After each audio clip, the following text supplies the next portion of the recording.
Bienvenidos a este episodio. Hoy vamos a sumergirnos en una experiencia que muchos nunca han vivido. La madrugada como un interminable abismo de soledad. ¿Te has preguntado cómo se siente estar completamente solo durante horas? Es un tema fascinante, porque la noche tiene algo muy especial, casi místico. No solo por su tranquilidad, sino porque cada momento puede sentirse como una eternidad. Vamos a hablar de una historia que encapsula esta experiencia de forma única. Todo comienza pasadas las 2:30 de la madrugada. Era una noche completamente oscura y silenciosa, el tipo de silencio que no encuentras durante el día. Imagínate caminar con una linterna, rodeado solo de sombras y el zumbido lejano de algunos reflectores. Sí, y lo interesante es cómo ese silencio no es simplemente la ausencia de sonido. Es algo mucho más profundo, más pesado. Para el vigilador del relato, este silencio se transformó en algo casi tangible, una especie de presión que invadía su pecho. Exactamente, lo que él sintió fue más que simple quietud. Pasaron más de 6 horas sin escuchar ni una sola palabra, ni siquiera un saludo ni una voz humana. Es ese tipo de soledad que te deja pensando en lo aislado que realmente puedes estar. Y esa falta de contacto humano no es solo una ausencia, es casi un vacío físico. Como él describe, se metía en sus huesos, mezclándose con el frío de la madrugada y el peso del uniforme. La noche no como concepto horario, sino como entidad lo envolvía completamente. Es curioso cómo la noche puede ser percibida como algo tan intimidante. Para la mayoría de nosotros, la noche es ese momento para descansar, desconectarnos. Pero aquí es todo lo contrario. Él era el único testigo de una oscuridad que estaba completamente activa, presente. Me encanta cómo usas la palabra testigo, porque eso es lo que él era. Mientras el mundo dormía, cobijado en la comodidad de sus hogares, él absorbía toda esa vastedad solitaria, esa oscuridad que no pide permiso para existir.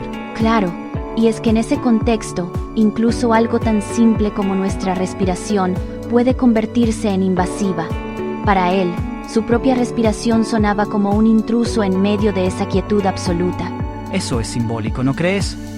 Porque la respiración es algo básico, algo automático, pero en ese instante se convirtió en una presencia tan fuerte que parecía romper el tejido mismo de la noche.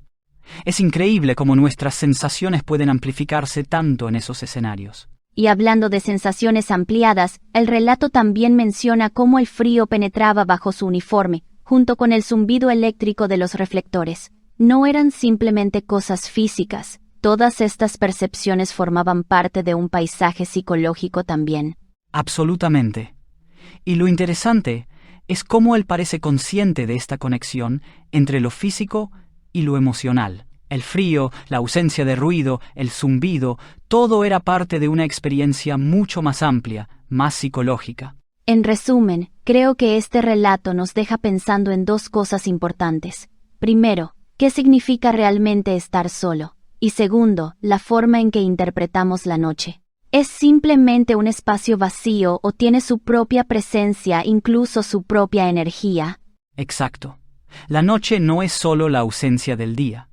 Es un estado propio que puede amplificar nuestras emociones, nuestros pensamientos y nuestra percepción del entorno. Es fascinante cómo puede ser tan acogedora para unos y tan abrumadora para otros. Estoy de acuerdo. Creo que podríamos decir que la noche y la madrugada son un espejo. Reflejan algo distinto para cada persona, según sus circunstancias o incluso su estado emocional. Y en este caso fueron la fuente de una reflexión profunda sobre la soledad y lo que significa realmente estar despierto mientras todos duermen. Sí, y este vigilador, con su linterna, se convirtió en más que un trabajador nocturno. Se transformó en un observador, alguien que enfrentó ese lado de la noche que muchos no conocen. Es una perspectiva realmente única y muy íntima. Bueno, hemos explorado cómo la noche puede ser mucho más que un momento para descansar. Puede ser una experiencia transformativa y en algunos casos una prueba emocional. Así es. Y creo que este relato nos invita a reflexionar sobre lo que significa la soledad y nuestra conexión con el tiempo. Gracias por acompañarnos en esta conversación tan fascinante. Nos escuchamos en el próximo episodio.